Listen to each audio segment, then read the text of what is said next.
इस वीडियो में हम ब्लड का इंट्रोडक्शन, उसका कंपोजिशन और उसके फंक्शंस के बारे में पढ़ने वाले हैं। तो सबसे पहले हम ब्लड का इंट्रोडक्शन देखते हैं। तो blood is a connective tissue, एक कनेक्टिव टिश्यू होगा और इसका जो फॉर्म होगा वो फ्लूइड होगा, यानी एक फ्लूइड फॉर्म में कनेक्टिव टिश्यू होगा, इसी को हम ब्लड कहेंगे। अब हम इसका कंपोजिशन देखते हैं। तो ब्लड में क्या होते हैं, ब्लड सेल्स होते हैं जिनको हम फॉर्म्ड एलिमेंट्स कहते हैं, और लिक्विड पोर्शन होता है जिसको हम प्लाज्मा कहते हैं। तो यानी जो हमारा ब्लड होगा उसको हम दो पार्ट्स में डिवाइड कर सकते हैं। एक लिक्विड पोर्शन होगा जिसको हम प्लाज्मा के नाम से जानते हैं, और इसमें ब्लड सेल्स होंगे जिसको हम फॉर्म्ड एलिमेंट्स के नाम से जानते हैं। तो जो प्लाज्मा होता है वो एक स्ट्रॉ कलर्ड क्लियर फ्लूइड होता है, और इसका 91 to 92% जो है वो वाटर होता है, और 8 to 9% इसमें सॉलिड्स होते हैं, और ये सॉलिड्स ऑर्गेनिक और इनऑर्गेनिक सब्सटेंसेस होते हैं। इसके अलावा एक और पॉइंट हम देखते हैं कि सीरम क्या होता है। तो जब भी हम प्लाज्मा में से फिब्रिनोजेन को माइनस कर देंगे तो हम इसको सीरम बोलने वाले हैं। तो serum is plasma minus fibrinogen. ना अब कंपोजिशन को और अच्छे से देखते हैं। तो plasma form 55% and red blood cell form 45% of the total blood. और प्लाज्मा और रेड ब्लड सेल्स के बीच में एक पतली सी लेयर बनती है, वाइट बफी कोट जिसको कहते हैं, और ये पतली सी लेयर किसकी होती है, this is aggregation of white blood cells and platelets. इसमें platelets and white blood cells होंगे। तो हम कह सकते हैं कि जब हम ब्लड को लेंगे, उसको सेंट्रीफ्यूज करेंगे, तो अप्रोक्सीमेटली 55% जो है हमें प्लाज्मा मिलने वाला है। इसी तरह अप्रोक्सीमेटली 45% जो है वो हमें रेड ब्लड सेल्स मिलने होने, और लेस देन 1% जो है हमें white blood cells and platelets मिलने वाले हैं। तो ये एग्जैक्ट परसेंटेज तो नहीं होती है, लेकिन लगभग इसी तरह की परसेंट हमें देखने को मिलेगी। अब 3 टाइप्स ऑफ सेल जो ब्लड में प्रेजेंट होते हैं, उसमें से एक है रेड ब्लड सेल जिनको हम आरबीसीज के नाम से जानते हैं, और इसको हम एरिथ्रोसाइट बोलते हैं। Second are white blood cell जिसको हम डब्ल्यूबीसी के नाम से जानते हैं, और इनको हम ल्यूकोसाइट कहते हैं क्योंकि वाइट होते हैं।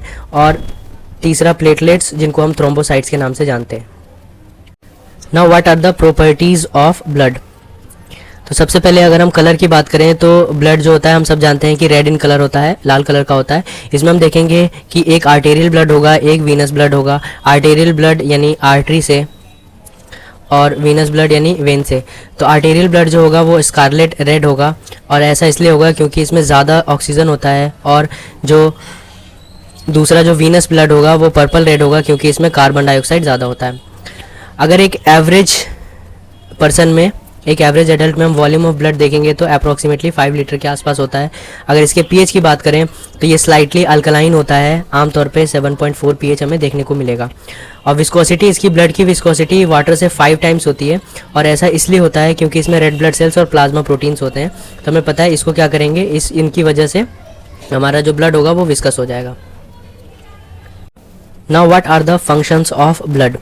तो सबसे पहला फंक्शन हम देखेंगे न्यूट्रिटिव फंक्शन, यानी न्यूट्रिशन प्रोवाइड करना जो है ब्लड का काम होगा। अब वो कैसे होगा कि जो भी न्यूट्रिटिव सब्सटेंसेज होते हैं, जैसे ग्लूकोज हो गया, अमीनो एसिड हो गए, लिपिड्स हो गए, वाइटामिन्स हो गए, ये सब क्या होते हैं, डाइजेस्टिव फूड के डाइजेशन होता है, फिर उसके बाद में ऑब्जॉर्ब होता है, और एब्जॉर्ब होने के बाद में ये ब्लड के थ्रू डिफरेंट बॉडी के पार्ट्स तक जाता है।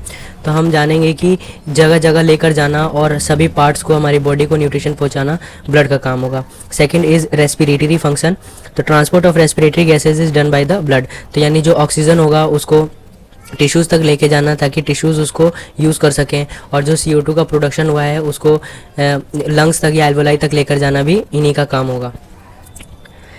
इसके अलावा ब्लड जो है एक्सक्रीटरी फंक्शन भी रखता है, यानी जो भी वेस्ट प्रोडक्ट फॉर्म हुए हैं और जैसे मेटाबॉलिक एक्टिविटीज़ के दौरान, तो उसका क्या होने वाला है, ये रिमूव होंगे ब्लड के थ्रू। ये क्या करेगा, ब्लड इसको एक्सक्रीटरी ऑर्गन्स तक लेके जाएगा, जैसे किडनी, स्किन, लीवर वगैरह, और वहाँ से ये क्या हो जाएगा, एक्सक्रीशन हो जाएगा। नाउ एंडोक्राइन ग्लैंड हम बहुत पहले से जानते हैं कि जो एंडोक्राइन ग्लैंड होता है इसको क्या कहते हैं, डक्टलेस ग्लैंड कहते हैं।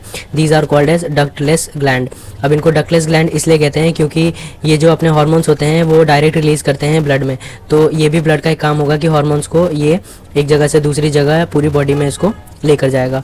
Now there is regulation of water balance. तो ब्लड का ये भी काम होगा कि वाटर कंटेंट ऑफ बॉडी को ये क्या करेगा, रेगुलेट करेगा। तो water content of blood is freely interchangeable with interstitial fluid. तो जो हमारा इंटरस्टिशियल फ्लूइड होता है उससे फ्रीली इंटरचेंजेबल है, जिसकी वजह से क्या करेंगे, वाटर कंटेंट जो हमारी बॉडी में होना चाहिए उसको रेगुलेट करेंगे।